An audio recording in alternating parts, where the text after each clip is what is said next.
Okay, this is Mars Quick Tip. What's a good way to train your employees? Well, you have to learn to first crawl before you walk. In layman's terms, you gotta learn how to wet a window before you can actually squeegee. And as simple as wetting a window may sound, it's not that simple. You can't have too much water. You can't have too little water. You can't have too much soap. You can't have too much water. You know, you gotta have a happy medium when you're washing the windows. But in addition to that, you can't slap the mop up into the top of the frame. That's a no-no. So, you first train your guy how to wet. For about maybe a week or so, you can just show him what you expect, how far to wet the windows, to always stay 2 or 3 windows ahead of you, and don't go any further than that. If the person can actually stay 2 or 3 windows ahead of you, then the person that's squeegeeing should never ever come to a dry window. And you show him when to get a dip, when not to get a dip. There has to be a little thought into wetting a window. So you show him how to wet the windows for a whole week. You just squeegee. He'll carry the bucket. He'll do all the grunt work. All you're doing is carrying your pole and your squeegee, and he can wet all the windows. All right? Once he learns how to wet, see, the reason why you want to have the person wet for at least a week or two, because while they're waiting for you to catch up cleaning the windows, he can actually watch you clean and squeegee.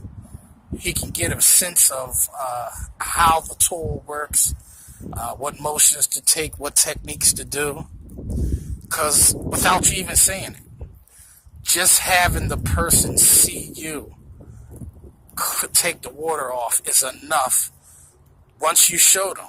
Okay, once they have that wetting down packed, then you can put a tool in their hand and show them straight pulls first. Once they can actually do a straight pull properly, then you want to show them the S technique and fanning.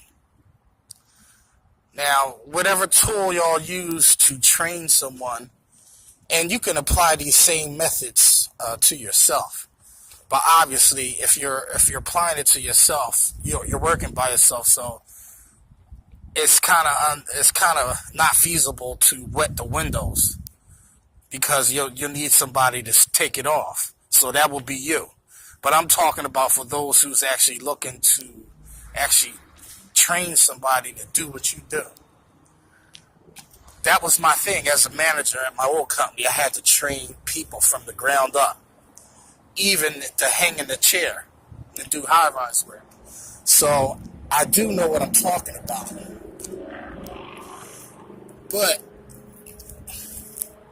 there you have it. With commercial accounts like these, all the stores are predominantly set up the same way. Let me show you another example of what I mean. You know how Home Depot looks, right? They all pretty much look the same. They all have 3 entranceways. You have the in entranceway, then you have the out entranceway, then you have the contractor entranceway. And for the most part, they're all pretty much the setup the same. Now, the way you want to price your accounts, you don't want to get too particular with pricing per window, because obviously if you already have one store that has multiple locations, one being a store like this would have thousands, more than I can even handle. But because you're already in with these people, it's not hard at all to get more. And once you get in, you just make yourself be known. That's all. Just make yourself be known. The rest will follow. This manager here, he just got promoted to service manager. And then he said he's going to be getting his own store. And when he does, he's going to take me with him. These are the kind of things you can expect when dealing with corporations and commercial side of franchisee places, things of that nature. You don't want to overlook jobs like these because this is where volume comes into play. You can make some serious bucks, some serious mucho dinero, you know, when you're dealing with commercial accounts and getting more than one store. It's easier than some of you guys think. The problem is getting to the right person and talk to the right person. You usually got to go through corporate on some of these places, but if corporate isn't an option, because sometimes corporate, it's kind of hard to deal with somebody because they'll bounce you around, telephone to telephone. Oh, you want to talk to so-and-so. What you could do is go in the store manager. They know who you need to talk to. And if they're willing, they'll give you the district manager's cell phone number or email even. They're the ones that actually get the wheels rolling for you. But to keep the long story short, these are the things y'all want to focus on. Jobs where you know if you get one. All right, let's take another thing here. All right, you see that Dollar Tree? I don't know if y'all can see the sign, but all right, there's a Dollar Tree sign. All right.